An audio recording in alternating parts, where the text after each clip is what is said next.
مولاي صل وسلم دائما أبدا على حبيبك خير الخلق كلهم محمد سيد الكونين والثقلين والفريقين من عرب ومن عجم هو الحبيب الذي ترجى شفاعته هو الحبيب. السلام علیکم ورحمۃ اللہ وبرکاتہ. الحمد للہ رب العالمین وصلی اللہ وسلم علی نبینا محمد وعلی آلہ وصحبہ اجمعین ومن تبعہ باحسان الی یوم الدین، اما بعد. محترم ناظرین، رسول اکرم صلی اللہ علیہ وسلم ایک مشفق و مہربان نبی تھے. اللہ تعالیٰ نے آپ کو ساری دنیا کے لیے رحمت بنا کر بھیجا. وما ارسلناک الا رحمۃ للعالمین، عالمین کے لیے آپ کی تشریف آوری باعث رحمت ثابت ہوئی. اس لیے اس رحمت کا اثر ہر جگہ دکھائی دینا چاہیے. گھر گھر میں اس رحمت کی برکت اور خیر محسوس کی جانی چاہیے.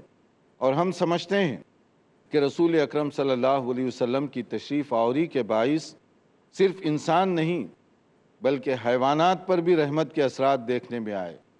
درندوں پرندوں ہر چیز میں اس کے اثرات دیکھنے میں آئے، کیونکہ رسول رحمت صلی اللہ علیہ وسلم نے دنیا کے سوچنے کے پیمانے بدل دیے، اور آپ نے دنیا کو اس طرح سے امن سکون کا گہوارہ بنا دیا، نہ جو اس سے پہلے تھا نہ اس کے بعد آپ کی تعلیمات کو چھوڑ کر ہو سکتا ہے. اگر ہم آج چاہتے ہیں کہ دنیا میں امن سکون اطمینان پیار کی فضا ہو تو ہمیں پھر سے رسول اکرم صلی اللہ علیہ وسلم کی تعلیمات کی طرف لوٹنا ہوگا، کیونکہ آپ ہی کی سنت کو اپنانے سے دنیا میں بھی رحمت ہے، آخرت میں بھی برکت ہے.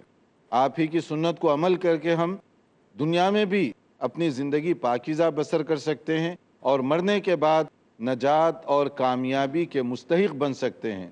اور اگر کوئی شخص رسول اکرم صلی اللہ علیہ وسلم کی تعلیمات کو چھوڑ دے تو وہ نہ دنیا میں سرخروئی اختیار کر سکتا ہے اور اس سے بڑھ کر آخرت میں کامیابی کا وہ حقدار نہیں ہو سکتا. لہٰذا کوشش کیجئے کہ نبی کریم صلی اللہ علیہ وسلم کی قدر کریں، نبی کریم صلی اللہ علیہ وسلم کی سنت پر عمل کریں، نبی کریم صلی اللہ علیہ وسلم کی احادیث کو پڑھیے سمجھیے اور اس کے مطابق زندگی بسر کیجیے. مختلف علماء کرام نے مختلف زمانوں میں حدیث کے سلسلے میں بڑی محنت کی، اللہ ان تمام کو جزائے خیر عطا فرمائے. آج ہمارے سامنے جو باب چیپٹر ہے وہ نفقات کے متعلق ہے، خرچ کرنے کے بارے میں ہے. یہ اپنی نوعیت کے اعتبار سے بہت ہی ضروری بھی ہے اور بہت اہم بھی ہے. اسلام کا مزاج اعتدال کا ہے، توازن کا ہے، چیک اینڈ بیلنس کا ہے، کہ اس میں ایکسٹریمزم کو پسند نہیں کیا گیا، چاہے وہ عبادت ہی کے مسئلے میں کیوں نہ ہو. ایک آدمی رات بھر جاگ کر عبادت کرتا ہے، شرعی اعتبار سے یہ غیر مسنون حرکت ہے، یہ ناپسندیدہ حرکت ہے. نبی کریم صلی اللہ علیہ وسلم نے اس بات کو پسند نہیں فرمایا کہ تم پوری رات ہمیشہ جاگ کر گزارو، چاہے نماز میں عبادت میں گزارو، مگر پسند نہیں کیا گیا. اس لیے آپ نے تاکید فرمائی کہ رات کا ایک حصہ سو کر آرام کرو کہ یہ جسم کا حق ہے، اور ایک حصہ عبادت میں گزارو کہ رات کی عبادت اللہ کو پسند ہے. ہر دن روزہ رکھنا نفل روزہ باوجود اس کے کہ بڑا اجر و ثواب ہے، مگر ہر دن روزہ رکھنے سے آپ نے سختی کے ساتھ منع فرمایا کہ آپ کبھی نفل روزہ رکھیں اور کبھی نہ رکھیں، تاکہ اس کے ذریعے سے روز مرہ جو کاروبار ہیں وہ متاثر نہ ہونے پائیں. کسی نے خواہش ظاہر کی کہ میں شادی نہیں کروں گا تاکہ گھر بار وغیرہ کے مسائل سے چھوٹ کر پوری توجہ دین کی تبلیغ پر لگا دوں، اچھے کاموں پر لگا دوں. جذبہ نیک ہونے کے باوجود آپ نے اس کو بھی پسند نہیں فرمایا. آپ نے کہا کہ تم مجھے دیکھو، میری فیملی لائف ہے اور مجھ سے زیادہ کوئی اللہ سے ڈر نہیں سکتا، نہ اللہ کی باتوں پر عمل کر سکتا ہے. آپ نے اپنے آپ کو بطور نمونہ ایگزامپل کے پیش فرمایا. اس لیے خیر اور برکت ہر وقت اعتدال اور توازن کے راستے میں ہے. زندگی اگر اعتدال سے گزاری جائے تو ہر جگہ خیر و برکت ہوگی، اعتدال کے بغیر گزاری جائے ہر جگہ مشکل ہوگی. اخراجات چاہے وہ شادی بیاہ کے مسئلے میں ہوں، گھریلو زندگی کے مسئلے میں ہوں، اور اگر نیا شادی شدہ جوڑا ہے تو اس کو بھی سمجھنا چاہیے کہ دونوں کے حقوق کیا ہیں، دونوں کی ذمہ داریاں کیا ہیں، کس طریقے سے ہم اس کو نبھائیں گے۔ اس کے اندر بھی وہی اصول رکھا گیا اعتدال اور توازن کا۔ مثلا کسی آدمی کی تنخواہ آمدنی ہے، سمجھ لیجئے کہ ماہانہ 5,000 روپیہ اور اس کے اخراجات ہیں 6,000 روپیہ، شریعت اس کو درست نہیں سمجھتی۔ اسی طرح سے کسی کی آمدنی 5,000 ہے لیکن وہ خرچ کر رہا ہے بیوی بچوں پر 1,000 روپیے، باوجود اس کے کہ ان کی جائز جو ضرورت ہے وہ 3,000 روپیے کی ہے، شریعت اس کو بھی درست نہیں سمجھتی۔ شریعت یہ کہتی ہے کہ آپ اپنی گنجائش کے مطابق خرچ کریں۔ جو آدمی 5,000 پا رہا ہے لیکن 6,000 خرچ کر رہا ہے، اس کو 1,000 کم کرنا چاہیے تاکہ اپنے اوپر بوجھ اور مصیبت نہ بڑھتی جائے۔ اسی طرح سے جو آدمی کما تو 5,000 رہا ہے اور جائز جو ضروریات ہیں معتدل طریقے سے وہ گھریلو اخراجات کے لیے 3,000 کی ہے، مگر وہ بیوی بچوں پر 1,000 سے زیادہ خرچ کرنے کے لیے تیار نہیں ہے، شریعت اس کی بھی اجازت نہیں دیتی کہ آپ کو چاہیے کہ آپ کے بیوی بچوں پر جو جائز خرچ ہے وہ کریں، بن مانگے کہ ان کی ضرورت پوری ہونی چاہیے۔ مانگنے کا انتظار نہ کیجئے کہ بیوی ہاتھ پھیلائے پھر میں دوں گا۔ میاں بیوی کا رشتہ کچھ اس طرح کا ہے کہ آپ کو خود محسوس ہونا چاہیے کہ گھریلو ضروریات کیا ہیں، اور مانگے بغیر آپ ان کی جو مدد کر سکتے ہیں وہ مدد کرنے کی کوشش کریں۔ یہ بنیادی چیزوں کو ہم اپنے ذہن میں رکھیں۔ اور اسی طرح ہماری خواتین کے لیے بھی اس میں یہ پیغام ہے کہ جتنی ضرورت ہے قناعت کے ساتھ، کفایت شعاری کے ساتھ زندگی بسر کرنے کی کوشش کریں، تو اس میں آپ کے لیے بھی خیر ہے، شوہر کے لیے بھی نجات ہے۔ اگر اس طرح نہ کریں، شوہر کے اوپر ایکسٹرا برڈن، بوجھ ڈالنے کی کوشش کریں، تو پھر یہ زندگی خوشحال طریقے سے گزر نہیں سکتی، کیونکہ ہر دم وہ متفکر رہے گا اور پھر اس کے بعد اس کا ایک ری ایکشن پیدا ہوگا، اور وہ ری ایکشن فیملی لائف کو متاثر کر سکتا ہے، اچھی زندگی کو متاثر کر سکتا ہے۔ تو اس میں دونوں کے لیے شوہر کو بھی سمجھنا چاہیے اور بیوی کو بھی سمجھنا چاہیے، تاکہ دونوں کے درمیان انڈرسٹینڈنگ سے خوشگوار ماحول گھر کا بن سکے۔ یہاں پر جو بات بتائی گئی اس کا خلاصہ یہی ہے کہ شوہر اپنی جائز ضروریات کے مطابق بیوی بچوں پر خرچ نہیں کرتا، تو کیا کرنا چاہیے بیوی کو؟ بھوکے رہے، فاقے کرے، یا اس کا مطالبہ کرے۔ بعض اوقات ایسے ہوتا ہے کہ شوہر انتظار میں ہوتا ہے کہ بیوی جب تک مانگے گی نہیں میں دوں گا نہیں، اور جب مانگے گی جتنی ضرورت ہے اس سے گھٹا کر دوں گا۔ شرعی طور پہ یہ چیز درست نہیں، اس لیے کہ بطور مرد کے آپ کی یہ ذمہ داری ہے کہ آپ خرچ کریں اور جائز طریقے سے خرچ کریں۔ اگر آپ جائز طریقے سے خرچ نہیں کرتے تو شادی کی زندگی آپ کو چلانے کا حق تک نہیں ہے۔ اسی لیے پروگرام دیکھنے والوں سے ہم بہت ہی آرام سے یہ بات کرنا چاہیں گے کہ وہ اس پر غور کریں کہ بعض علماء اور فقہاء نے تو یہاں تک کہا ہوا ہے کہ اگر کوئی شخص جائز اخراجات بیوی کو نہیں دیتا تو ان کے نکاح کو تنسیخ نکاح کے ذریعے ختم کیا جا سکتا ہے، کیونکہ آپ نے اپنی بنیادی ذمہ داری بطور شوہر کے انجام نہیں دی۔ پھر آپ کو حق نہیں پہنچتا کہ اس عورت کو بیوی بنا کر استعمال کریں، کیونکہ آپ اپنی ذمہ داریوں کو نہیں نبھا رہے ہیں۔ اصل میں اسلام میں کسی کی بڑائی اور کسی کی گھٹائی کا مسئلہ نہیں ہے، بلکہ دونوں کی ذمہ داریاں بتائی گئی ہیں، رسپانسبلٹیز اور ڈیوٹیز۔ شوہر کی اپنی کچھ ذمہ داریاں ہیں اور اس کے حقوق بھی ہیں، اسی طرح بیوی کی کچھ ذمہ داریاں ہیں اور اس کے بھی حقوق ہیں۔ آپ صرف اپنا حق لینا چاہتے ہیں، حق دینا نہیں چاہتے، یہ چیز شریعت نہیں پسند کرتی۔ بعض لوگوں کا انداز یہ ہے کہ بس میں جو کہوں وہی ہو، جو حکم دوں بیوی وہی کرے، مگر بیوی کی جو ذمہ داریاں ہیں، بیوی کے سلسلے میں جو حقوق آپ پر شریعت مسلط کرتی ہے، آپ اس کو اگنور کر رہے ہیں، نظر انداز کر رہے ہیں۔ کیا یہ طریقہ درست ہوگا؟ شرعی اعتبار سے یہ طریقہ غلط ہے آپ کا، یہ درست نہیں ہے۔ آپ کو چاہیے کہ اپنی ذمہ داریوں کو بھی سمجھیں اور اپنے حقوق کا مطالبہ بھی کریں۔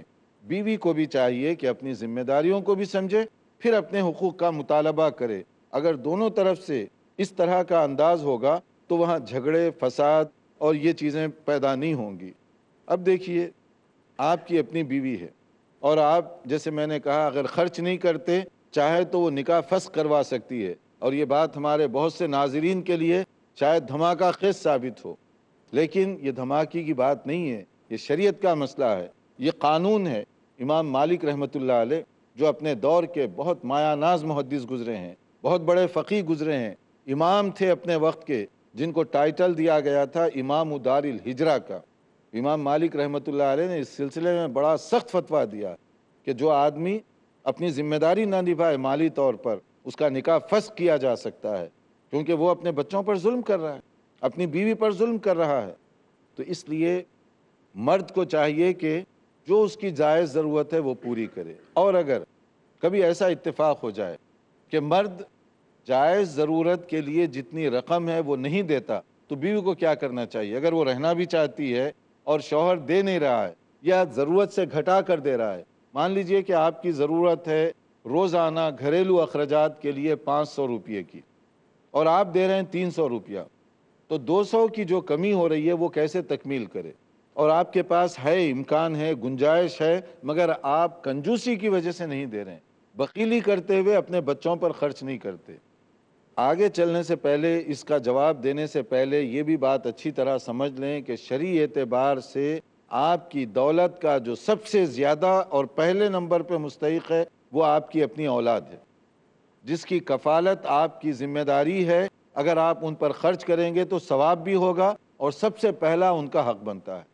اس کے بعد کسی مسجد کے لیے، کسی دینی ادارے کے لیے، کسی غریب کی مدد کے لیے اس کے بعد آپ دے سکتے ہیں۔ گھر میں بیوی بچوں کو بھوکا رکھ کر، ضرورت مند رکھ کر دینا، یہ غلط، یہ غیر شرعی انداز ہے۔ شریعت یہ کہتی ہے کہ پہلے جس کی ذمہ داری ہے اس کو نبھاؤ، اور اس کے بعد پھر دھیرے دھیرے آگے بڑھو۔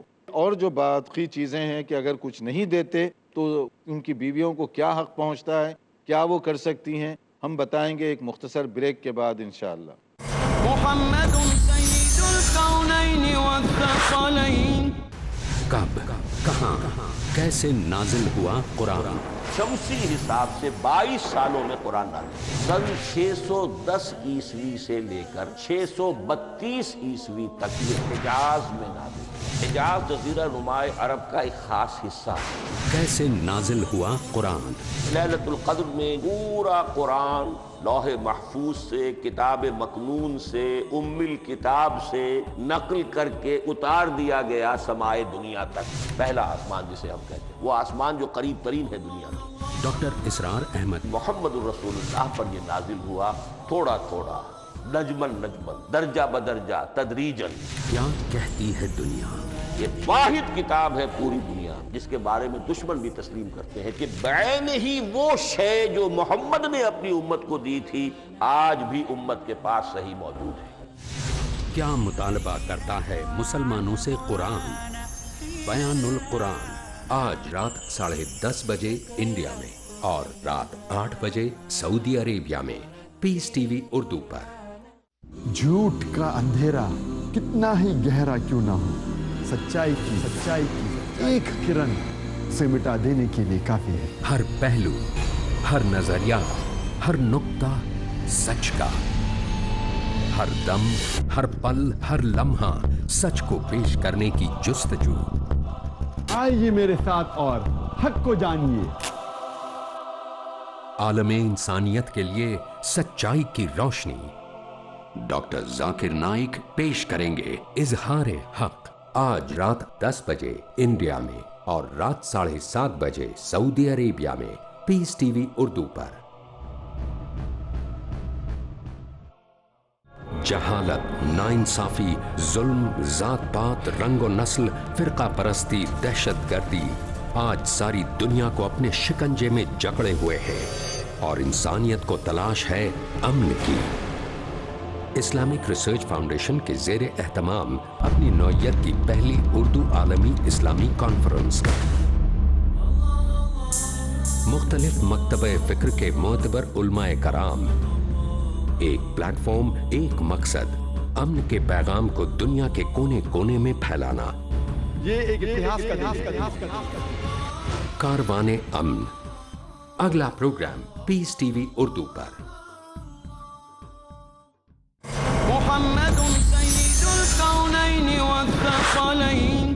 ناظرین، وقفے سے پہلے ہم بتا رہے تھے کہ مرد کی یہ ذمہ داری ہے کہ بیوی بچوں کے اخراجات سنبھالے، اور اگر کوئی شخص جتنی اس کی جائز ضروریات ہیں اس کے مطابق خرچ نہیں کرتا تو بیوی کو شریعت کچھ حقوق دے رہی ہے، اس پر بھی آپ توجہ دیجئے۔ کہ بیوی کے بارے میں یہ کہا گیا کہ اگر وہ اپنے شوہر کی آمدنی یا اس کے اخراجات سے شوہر کو بتائے بغیر اس کے جیب سے نکال لیتی ہے تو جائز ہے اس کے لیے، کیونکہ شوہر اپنی ذمہ داری کو ادا کرنے میں ناکام ہو گیا، پیسہ ہے خرچ نہیں کر رہا کنجوسی کی وجہ سے۔ ایک کیس ہوا، نبی کریم صلی اللہ علیہ وسلم کی خدمت میں ایک خاتون حاضر ہوئی ہندہ، اور انہوں نے شکایت کی، صحیح حدیث ہے بخاری اور مسلم کی، اور کہا کہ اللہ کے نبی صلی اللہ علیہ وسلم میرے شوہر بہت کنجوس آدمی ہیں، بخیل آدمی ہیں، اور جتنے اخراجات کی ضرورت ہے وہ نہیں دیتے، تو گھر کا خرچہ بھی چلانا ضروری ہے، بچے ہیں گھر کے اندر، سب کے کھانے پینے وغیرہ اخراجات، تو پھر میں کیا کرتی ہوں؟ تو انہوں نے کہا کہ ایسی صورت میں میں الا ما اخذت من مالہ بغیر علمہ، جو مال میں ان کو بتائے بغیر لے لوں اسی سے گھر کے اخراجات چلاؤں تو چلا سکتی ہوں، بتا کر لوں گی تو پھر میرے لیے مشکلات کھڑی ہوں گی، وہ دیں گے نہیں۔ تو نبی صلی اللہ علیہ وسلم سے وہ اجازت چاہ رہی تھی، تو اس خاتون کے لیے، ہندہ کے لیے، نبی کریم صلی اللہ علیہ وسلم نے کیا جواب دیا؟ خذی من مالہ بالمعروف ما یکفیکی و یکفی بنیک۔ یہ الفاظ کو سن لیں، میرے الفاظ نہیں ہیں، صحیح بخاری صحیح مسلم، موسٹ اتھینٹک حدیث سند کے اعتبار سے، صحیح ترین حدیث، حدیث کی کیٹیگریز ہیں، اور سب سے صحیح حدیث وہ ہے جو بخاری اور مسلم دونوں میں بیک وقت ذکر کی جائے، اور یہ حدیث دونوں میں مذکور ہے۔ اس میں کہا گیا کہ تم جو ہے خیر اور بھلائی سے جو سمجھتی ہو کہ آپ کے اخراجات کے لیے اور بچوں کے خرچے کے لیے جتنی ضرورت ہے لے لو بغیر مانگے کے۔ تو مطلب یہ ہے کہ اگر کسی کی بیوی اس کی ویلٹ سے، اس کے پیسے جہاں بھی وہ رکھتا ہے، اور وہ جائز خرچہ نہیں دیتا، اس میں سے لے سکتی ہے، اس کو چوری نہیں سمجھا جائے گا، کیونکہ آپ کی ذمہ داری تھی، آپ نہیں نبھا رہے ہیں، کیا کرے گی وہ؟ بھیک تو نہیں مانگے گی جا کر، تو آپ کے جیب سے وہ اگر بغیر بتائے کے لینا چاہے تو لے سکتی ہے، شرعی طور پہ یہ جائز ہے۔ مگر اس میں دوسرا بھی پہلو ہے، وہ مرد کی پھر مردانگیت کیا ہوئی کہ اس کی بیوی اتنی محتاج بن گئی کہ اس کی جیب سے نکالنا پڑ گیا۔ اور پھر آپ شادی کے بعد ایسے کیوں نہیں انداز اختیار کرتے کہ بیوی کا اعتماد آپ کے ساتھ ہو، محبت ہو، اور آپ ضرورت محسوس خود کریں کہ گھریلو اخراجات کے لیے کتنی ضرورت ہے؟ کیا اس کو اس حد تک جانے کی ضرورت ہے کہ آپ سے ریکویسٹ کرتی رہے؟ وہ آپ کو احساس نہیں ہے؟ آپ خود جس شہر میں رہتے ہیں، جس گھر میں رہتے ہیں، آپ کو معلوم ہے کہ اخراجات کتنے ہوتے ہیں، آپ کو معلوم ہے کہ باہر مارکیٹ میں کون سی چیز کی کیا قیمت ہے، تو پھر آپ کیوں نہیں اس کی جائز جو ضروریات ہے اس کو پورا کرتے؟ بچے آپ کے محتاج ہیں، اگر بچوں کے لیے آپ مناسب کپڑے لے کر نہیں دیں گے تو بچے کہاں سے خریدیں گے؟ جا کے بھیک مانگیں گے دوسروں سے۔ آپ نے اپنی ذمہ داری انجام نہیں دی، اس کا مطلب ہے۔ تو یہ باپ کی ذمہ داری ہے کہ ان کے لیے کھانے کا انتظام کرے، ان کے لیے پہننے کا انتظام کرے، ان کے لیے مناسب جو رہائش کا انتظام ہے، جو اس کی طاقت کے اندر ہے، وہ انتظام کرے۔ یہ بیسک ریکوائرمنٹ ہیں، آپ کوئی خیرات نہیں دے رہے ہیں ان کو، یہ آپ کی ذمہ داریاں ہیں، اس لیے بغیر مانگے کے دینا چاہیے۔ پھر اس میں ایک اور بھی پہلو ہے اس کا سوچنے کا کہ بیوی کو آپ اتنا محتاج بنا دیں کہ وہ اس طرح کے ہیلے بہانے کرنے پر مجبور ہو، تو پھر یہ آپ کی آپس میں جو پیار محبت کی زندگی ہے وہ کیسے بسر ہوگی؟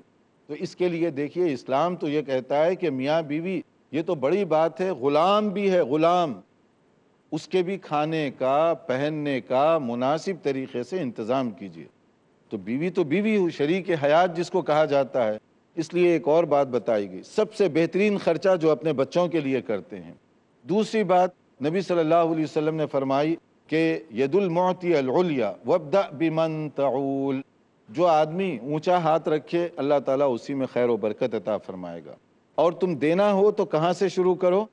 اپنے جو ذمہ داری ہے، جن کی لک آفٹر کرنی، پرورش آپ کے ذمہ ہے، پہلے حقدار وہ لوگ ہیں، پہلے ان کو دیجئے۔ اس کے بعد اگر دولت بچ گئی تو آپ کسی اور کو بھی دے سکتے ہیں اور دینا چاہیے، لیکن پہلے آپ شروع کریں اپنے گھر والوں سے، ورنہ گھر بار کی حالت ایسی ہے کہ نہ کپڑے پہننے کے لیے مناسب ہیں، اور نہ اسی طرح سے بیوی کے لیے کوئی ڈھنگ سے کپڑے ہیں، اور آپ ادھر ادھر خرچ کرتے ہیں، تو پھر یہ چیز جو ہے کسی بھی صورت میں درست نہیں سمجھی جائے گی، کیونکہ اس میں جو بات کہی گئی وَلَهُنَّ عَلَيْكُمْ رِزْقُهُنَّ وَكِسْوَتُهُنَّ بِالْمَعْرُوفِ، کہ دونوں کے لیے کھانا پانی معروف کہتے ہیں عرف عام میں جو ریزنیبل جس کو ہم کہتے ہیں، جتنا آپ کی آمدنی ہے، جو آپ افورڈ کر سکتے ہیں آسانی سے، وہ دونوں کے لیے ضروری ہے۔ اب بعض اوقات جو ہے ایسی شکایتیں آتی ہیں، بیویاں تنگ ہو کر اپنے شوہروں کے بارے میں یہ کہ وہ خرچ نہیں کرتے، وہ دیتے نہیں۔ وہ نبی صلی اللہ علیہ وسلم کے اس فرمان کو دیکھیں، کفا بالمرء اثما ان یضیع من یقود، گناہ کے لیے، گناہ کی بات ہے، اثمن، گناہ، سنفل ایکٹ، کون سا؟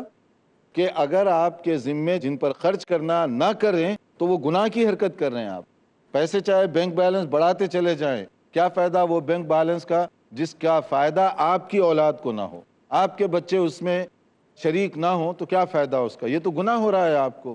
تو اس کے لیے جو جائز ضروریات ہیں جیسے ہم نے بتایا اس کو آپ سمجھیں، اور اس کے لیے بتایا گیا الید العلیٰ خیر من الید السفلی۔ نبی صلی اللہ علیہ وسلم نے فرمایا الید العلیٰ، اوپر کا ہاتھ بہتر ہے نیچے کے ہاتھ سے۔ کیا معنی؟ دینے والا ہاتھ بہتر ہے لینے والے سے۔ لینے والا عام طور پہ نیچے ہاتھ رکھتا ہے، دینے والا اوپر ہاتھ رکھتا ہے۔ اسی لیے بعض دوستوں نے اس میں نیا طریقہ نکالا ہے۔ دیکھیے شریعت کے اندر بھی کیا کیا لوگ جو ہے استاذی کرتے ہیں، اور بعض لوگوں نے یہ کہا مانگنا بھی چاہتے ہیں، معاوضے کے طور پہ، نذرانے کے طور پہ، چندے کے نام پہ، خدمت کے نام پر، اور نہ جانے کیا کیا نام لوگوں نے رکھے ہیں۔ اب وہ کیا کرتے ہیں، ہم معزز ہیں نا، یعنی مانگ بھی رہے ہیں اور معزز بھی ہیں، اور وہ یہ کہتے ہیں کہ دینے والے کے لیے ادب یہ ہے کہ جھک کر تمیز سے دے۔ اب وہ بیچارہ پیسے پاکٹ سے نکال کر نا ہاتھ نیچے رکھتا ہے، اب لے بھی رہے ہیں ڈھٹائی کے ساتھ ہاتھ اوپر کر کے، کیونکہ وہ کہتے ہیں کہ حدیث کے خلاف تو نہیں ہو رہا، اوپر کا ہاتھ بہتر ہے تو میرا ہاتھ تو اوپر ہے۔ یعنی بہت سے دینی لوگ بھی ایسا کام کرتے ہیں کہ دینے والا نذرانہ جھک کر دونوں ہاتھوں کے ساتھ پیش کرتا ہے، اور لینے والا دادا گیری کے ساتھ اوپر ہاتھ رکھ کے لے رہا ہے، اور وہ کہتا ہے کہ حدیث میں اوپر کا ہاتھ بہتر ہے، میں بہتر۔ کم سے کم یہ سمجھنے کی ضرورت ہے، اس کا مطلب یہ نہیں ہے کہ آپ ہاتھ اوپر رکھیں یا نیچے رکھیں، مطلب دینے والا لینے والے سے بہتر ہے۔ آپ مانگ رہے ہیں اور اس ڈھٹائی کے ساتھ کہ ہاتھ اوپر رکھ کے مانگوں گا میں، اور تم دینا چاہتے ہو تو ہاتھ نیچے رکھ کر دو، ورنہ یہ پیر صاحب کے آداب کے خلاف ہوگا، شیخ صاحب کے آداب کے خلاف ہوگا، مولانا صاحب کے اسٹیٹس کے خلاف ہوگا کہ آپ ایسے ہی نکال کر دے دیں، نیچے سے دیں۔ اصل مسئلہ یہاں پر ہے، نیچے اس لیے دیں کہ ہم معتبر رہیں، اور آپ دے کر بھی بدنام رہیں، دے کر بھی آپ جو ہے لوور کیٹیگری میں چلے جائیں، یہ نہیں ہے۔ الید العلیٰ خیر من الید السفلی، یعنی دینے والا لینے والے سے، مانگنے والے سے بہتر ہے، کہ مانگنے والے ہاتھ کو اللہ نے پسند نہیں کیا، آپ دینے والے بنے، مانگنے کی آپ کو ضرورت محسوس نہ ہو۔ پھر اس کے بعد نبی صلی اللہ علیہ وسلم نے فرمایا کہ وَيَبْدَأُ أَحَدُكُمْ بِمَنْ يَعُولُ، اور اس کے لیے چاہیے کہ جس کی پرورش کی جا رہی ہے اس کے ذریعے سے شروع کرے۔ تقول المرأة اطعمنی او طلقنی، یعنی یہاں تک آپ سچویشن پہنچا رہے ہیں کہ آپ کی بیوی کو یہ کہنا پڑ رہا ہے کہ یا تو فوڈ اور کھانا پرووائڈ کرو یا نہیں تو مجھے طلاق دے کر فارغ کر دو۔ اس حد تک آپ گھریلو زندگی میں خرابی پیدا کر رہے ہیں کہ بیوی کیا آپ کی فقیر اور محتاج ہے کہ اس طرح بھیک مانگے آپ سے؟ آپ کو ہونا چاہیے خود احساس کہ گھریلو زندگی میں کتنے اخراجات کی ضرورت ہے، کیسے میں اس کی لک آفٹر کروں، کیسے میں اس کی دیکھ بھال کروں، ورنہ آپ اس کو اتنا محتاج بنا دیں گے تو پھر کہاں سے وہ محبت پیدا ہوگی۔ تو یہ اور اس طرح کے اور بہت سارے اخراجات کے حوالے سے اور کچھ باتیں ہیں، لیکن ہم چاہیں گے کہ یہاں تھوڑا سا بریک کریں تاکہ آپ کے پہلے سوالات لے لیے جائیں۔ تو مجھے پتا ہے کہ یہاں زیادہ ہاتھ کھڑے ہوں گے، لیکن آپ سے زیادہ ہماری معزز بہنوں کے ہاتھ کھڑے ہوں گے، کیونکہ شاید ان کی یہ فیور میں جاتا ہے، لیکن میں تو کہتا ہوں حدیث پڑھیں گے تو حدیث دونوں کی فیور میں جائے گی، کسی پر حدیث کی وجہ سے ظلم اور زیادتی نہیں ہوگی انشاءاللہ۔ جی ابھی آپ نے کہے تھے جو کسی میں سے پیسہ نکال سکتے ہیں وائف، اور وہ ضرورت سے پیسہ نکال رہی ہے اپنا میک اپ کے لیے، اس کے تو ضرورت ہے، ضروری ہے، تو وہ شوقین وہ پیسہ نکال سکتی ہے، خالی ضرورت کے لیے گھر کے لیے استعمال کر سکتی ہے۔ وہ تو بول رہی ہے میرا میک اپ بھی اس میں ہی آتا ہے، تو کیا ہے؟ ماشاء اللہ کہ اگر عورت پیسے نکال لی مگر میک اپ کے لیے نکالی تو اس کا کیا حکم ہے؟